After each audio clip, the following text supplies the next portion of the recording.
Oh my goodness. So this month, it is May. We are like almost through the month, which every month I say this, but doesn't it just feel like time is going by so quickly? Right? It's like, oh my goodness, here we are in May. It feels like we just celebrated our 1 year anniversary. Like it seems like that happened a million years ago and like it happened last month, all at the same time. So time is just really interesting right now.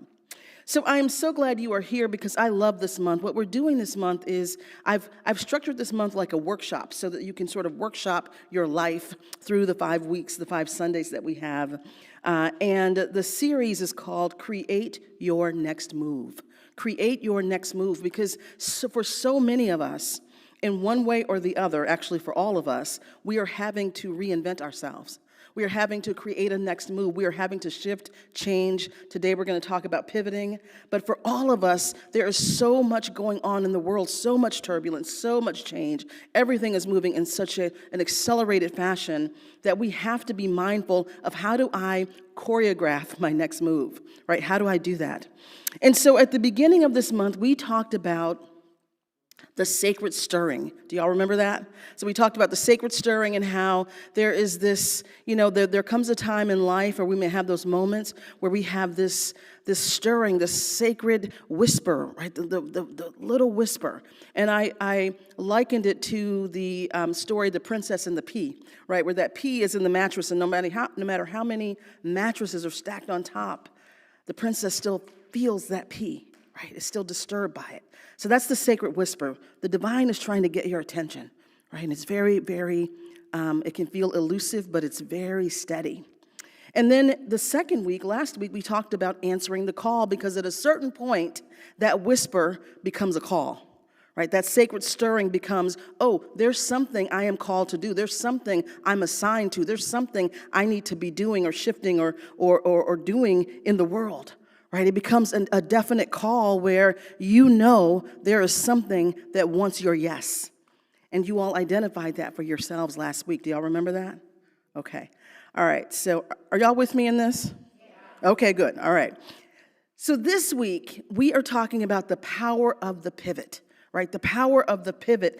Because here's what, nobody tells you this, right? Sometimes when you have to answer that call, sometimes it means your life is not going to look like you thought it was going to look, right? The path that you're going to walk is not quite the path you thought you were going to walk, right? Sometimes that call will make you move in a direction you did not intend. Has anyone experienced this? Yes. I got some yeses there, right? And here's the thing that's really interesting about that moment where you need to pivot. Sometimes you have to consciously, you see it, you know it, and you know it's time and you have to pivot, right? Other times, there's something that happens that forces you into that. So it could be a pandemic, it could be the loss of a job, it can be a relationship breaks down, it could be an illness or a diagnosis, right? Something external happens and it's like, whoa, I have got to pivot. I've got to make another move. And so whether it's consciously you choosing it or whether the world or some circumstances are choosing it for you, the power of the pivot is real, and we're going to talk today about how you do that. Now, the thing that's really interesting is, I don't know if you all remember, but during the pandemic, right, when COVID was roaring, everybody was talking about pivot. Right? You got to pivot your life. You got to pivot your job. The families pivoted. Churches pivoted. Businesses pivoted. Right? Everything was changing, and there was a lot of language, at least in my world, as an executive coach, as a leadership coach. There was a lot of language in that world about pivoting. Right? And as a leader, how do you lead people through a pivot? So it became a really ubiquitous word during the pandemic, but it's not a new word. We've heard that word before. And this morning, I want to use the metaphor of dance to talk about pivot, right? And so in dance, I'm going to give you an actual definition, and then we'll talk about it. So in dance, a pivot is a fundamental turn where the body rotates around its vertical axis while remaining in one spot. I'll say that again. It's a fundamental turn where the body rotates around its vertical axis while remaining in one spot. And what that does is that pivot allows you to go in another direction pretty quickly, right? Or change to face a whole new way pretty quickly. So here's what we're going to do. We're going to actually do a pivot. Everybody stand up. All right, I'm going to move away from the mic, so I know you, sound production, I know this is, I'm springing this on you, and you won't hear me, that's fine. Online, just stay with us here, y'all, because we're going to do a pivot real quick. All right, so here's how a pivot goes, right? So take your, any leg that you want, put it in front of you, all right, and then turn around to the back, all right? Oh, be careful, all right? And then the back leg, put that way in front of you, and then turn around to the front. Yes? Okay, let's try it one more time. Okay, put a leg in front of you, and then just turn around. Okay, and then put the back leg in front of you, and then turn around. Yeah? Okay, you're going in the opposite direction, but it works. Okay, so have a seat. Okay, so let's give ourselves a big round of applause for just pivoting, all right? So notice, though, what happens when you do a pivot, right? First of all, one leg has to stay solid, yes? Otherwise, you can't turn around. And then you have to take a step forward, and that leg that's the vertical axis that stays solid, you have to turn, keeping that leg planted. You can't have both legs moving at the same time, or that's something completely different called a fall, all right? All right? And so the word pivot, the etymology of this word actually means, it's a French word that means pin or peg, right? It's a hinge, right? Things moving on a hinge. And so that's the meaning of the word. That stable leg, that vertical axis, that stationary leg is the pin, the hinge that everything moves around. Now, if we're going to talk about how do we pivot in our lives, right? How do we do this in our lives? I want to talk about how do we keep that vertical axis, keep ourselves planted in the all that is that never moves, and yet we have the ability to move around it, right? To move around, to change direction if we're planted properly. If we're not, we're going to do a pivot that's called a fall, all right? So before I go into that, though, I want to talk about 3 things that happen to us when we do not, 3 things that happen to us when the unexpected happens that can hinder our ability to pivot. So there's 3 P's that happen typically, and I saw this from an article, and I don't remember who this is from, so this is not mine. I need to attribute it, but I can't remember the person's name. I don't have it here. But here's the 3 things that happen. First thing is, or sometimes what happens is we panic, right? Something has happened, something unexpected, COVID, I lost my job, this happened, the relationship fell apart, I have to move, whatever. Like we panic. Panic is the first thing, can be a thing that occurs, right? All of a sudden, we're in panic mode. We can't think clearly. From a neuroscience perspective, the amygdala, that part of our brain that is the primal response center, it is hijacked. So we're now panicking, freaking out about whatever needs to change. We're in crisis mode, and this is the birthplace of lots of drama. Have you seen people who have to make changes in their life and it's filled with drama, right? Have you been that person? I have been that person, right? I've been that person in my past. I don't do drama now, though. But, you know, you've seen that where someone has to make a change, it's upon them, and then all of a sudden, everybody's swept up in their drama, right? Because they're panicking, yes? And so, you know, I love this quote by Hafiz that says, "Fear is the cheapest room in the house. I would like to see you living in better conditions." Right? Fear is the cheapest room in the house. I'd like to see you living in better conditions. And so panic is that cheap room. When you're panicking about something, you're in the cheap room. And you want to move to a better location, right? You want to move to a better location. Now, another thing that can happen when it's time to pivot, either we consciously know we need to pivot, and we're pretending we don't know it, or the world something has happened in our world that says you need to pivot, right? Another thing that happens is we pout. Right? We pout. Well, I'm not going to do that. Well, I'm not doing this. Right? We stew. We say this isn't fair. We blame other people. We stall. Right? We sabotage. We're like a child throwing a tantrum. Right? And we pout, crossing our arms metaphysically, right, and figuratively against the change. Right? And the thing is that just like your parent when you're pouting, life does not care. Right? Life does not care if you can pout as long as you want to. Whatever it is that needs to change is going to change regardless. And you can come along with it, or you can pout about it, right?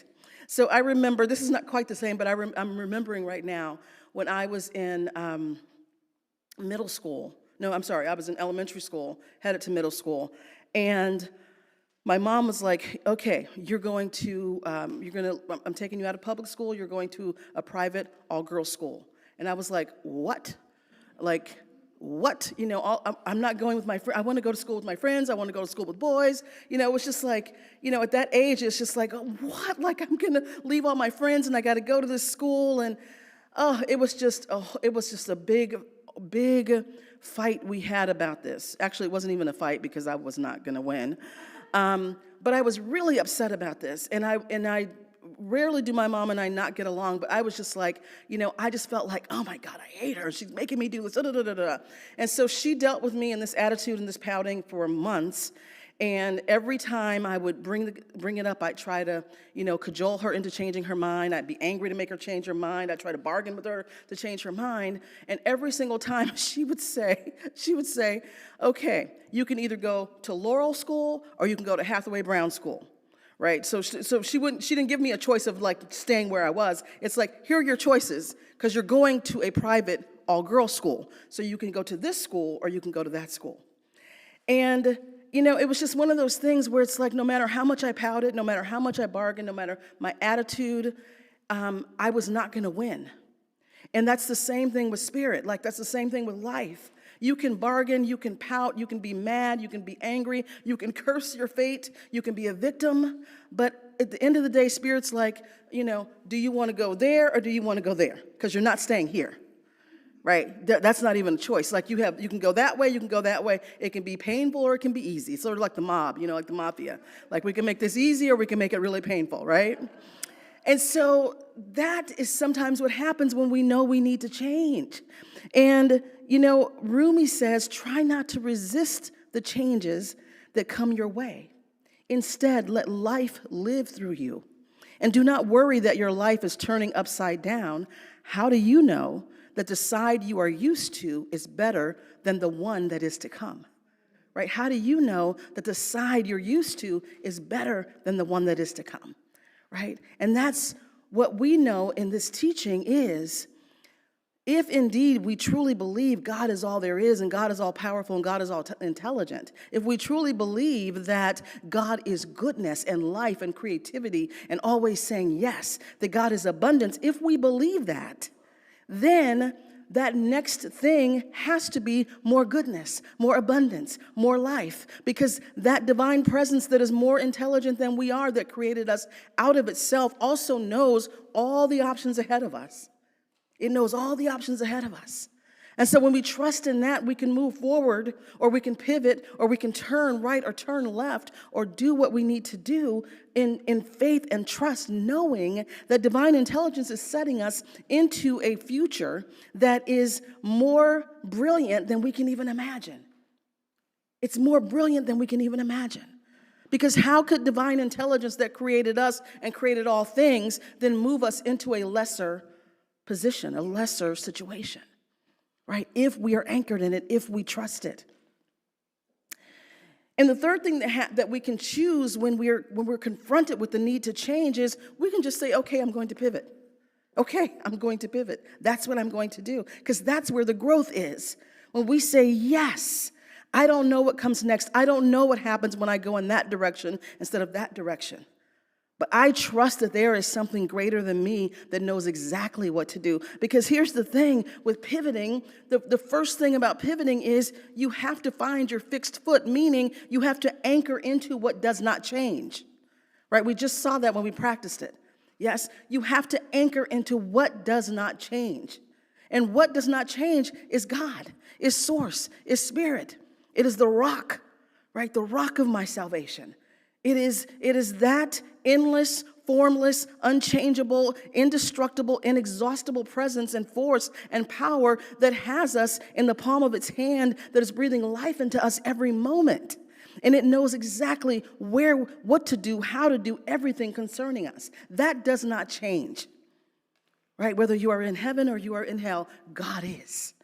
God is. It does not change. And so one of the ways that we make sure that we make a great pivot, a successful pivot, is we anchor in the truth. When everything around you is shifting, You have to know what is not up for negotiation. So here's the workshop part. So if you have your journals with you, if you have your SVCSL journals, pull those out.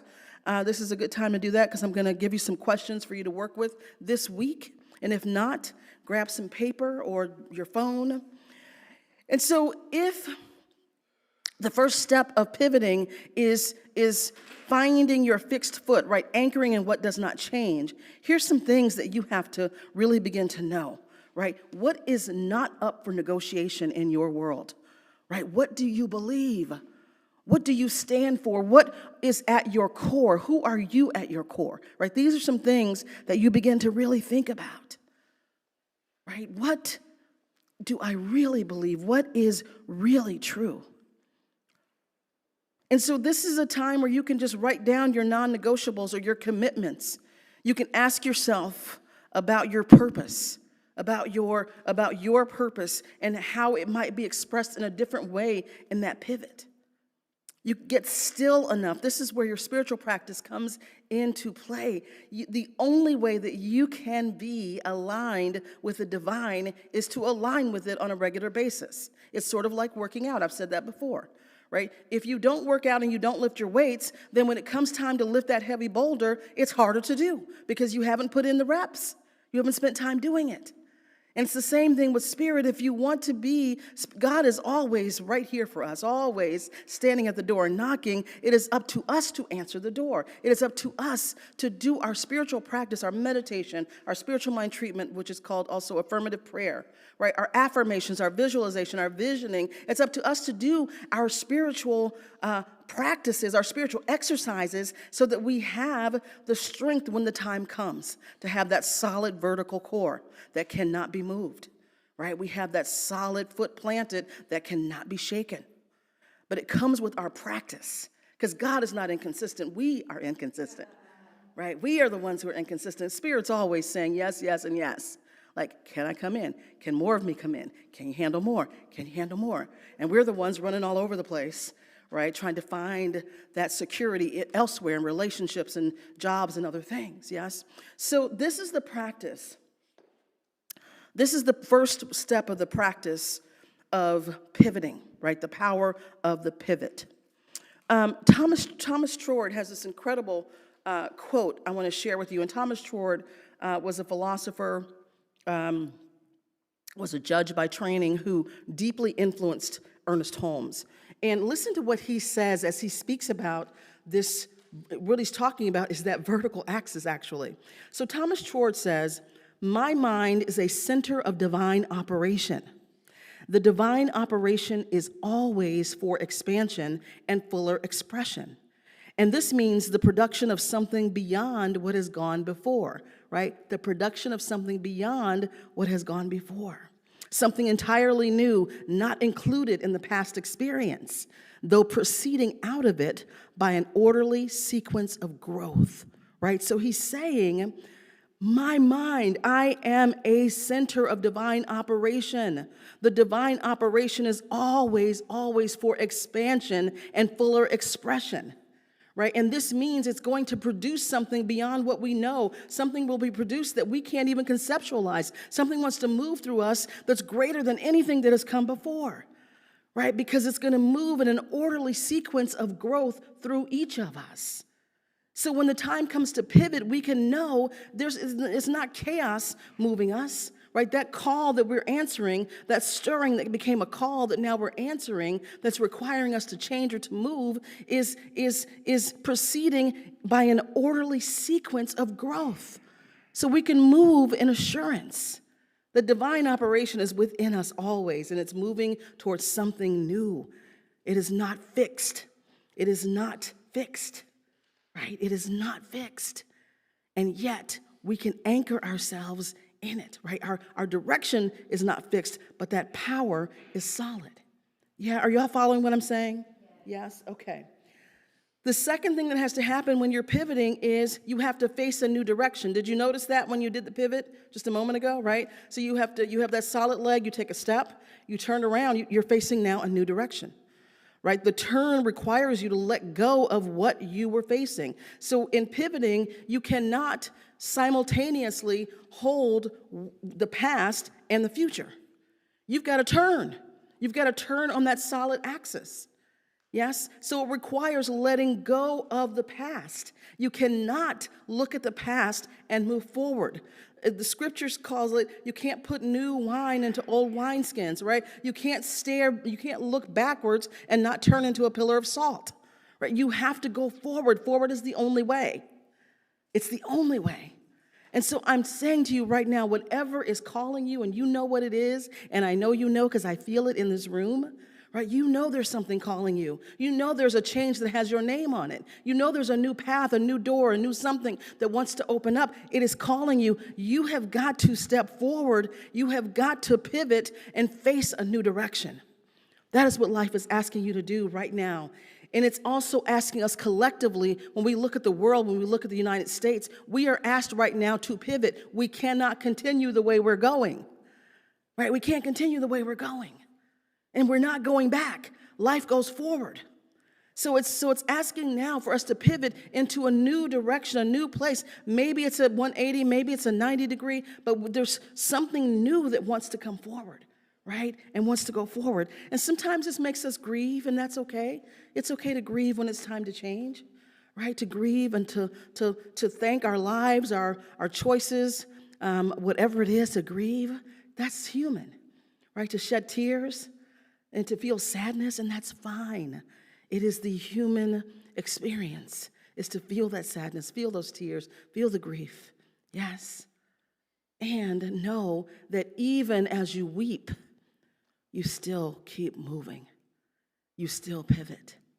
You still keep going, right? You still keep going because this is a movement of growth. The pivot is a movement of growth. Yes, things won't be the way they were, but there could be something incredible on the other side, right? Even better than what we could imagine. And many times it is. Now, the third thing in a pivot is you have to transfer your weight, right? Which means you have to commit fully. You have to commit fully to this, right? A half pivot leaves you unstable. I think there were a few people who felt a little unstable in doing the pivot because something got a little wanky, right, when you were doing it, yes? Maybe you were a little uncertain. Did you notice that? Right, a little uncertain doing it, so it threw you off a little bit to try to make the turn. And here's the thing, in dance, a pivot is only complete when the weight shifts. Like you've got to turn, you've got to have that shift in weight. Because if you keep your weight on the old foot while you're trying to face a new direction, you're going to be wobbly, you're off center.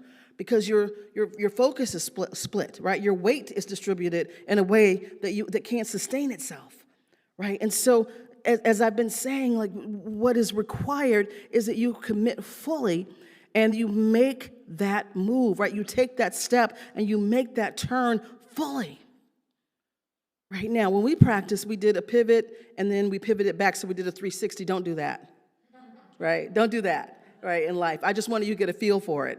But whichever way you pivot, whether it's, you're just going from here to here or all the way that way, keep going in the direction you pivoted, right? Keep going in that new direction. That is what is necessary. And so what I want you to think about for yourself is, what is one concrete action step you can take, right? You don't need the whole roadmap. You don't need a whole plan. Many times we don't want to pivot because we don't have the plan, right? You don't need a whole plan, but what's one action step you can take, right? What is one action step that you can take? How can you ask for help, right? How can you get support, either from a friend or a coach or a practitioner or someone in your community, right? How can you get support and help for the pivot? Because sometimes that's what we need, right? When there's a big change upon us, when we've been called to something, when life is asking us to make a move, we need our support system that can sort of spot us as we're making that change, right? Support us spiritually and in truth as we're making that change. And so know that it doesn't have to be perfect, but just begin right where you are. So I want you to be thinking about that for this week. It's like, okay, what can you do? And who's around to support you in this? Gather your support system. Gather the people who are going to speak truth, not the people who are your people pleaser friends who say all the things you want to hear. That is not helpful. That's not helpful. You need people around you who know the truth, capital T, truth about you and about what you're doing, right? To really support you.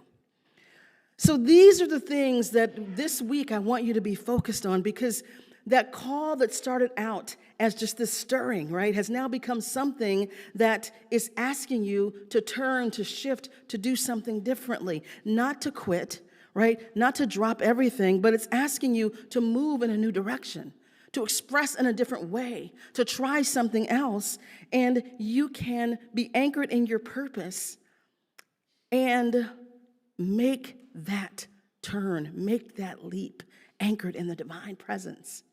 And so I want to share with you to close this quote from Rumi that I love, love, love. So just close your eyes and take this in.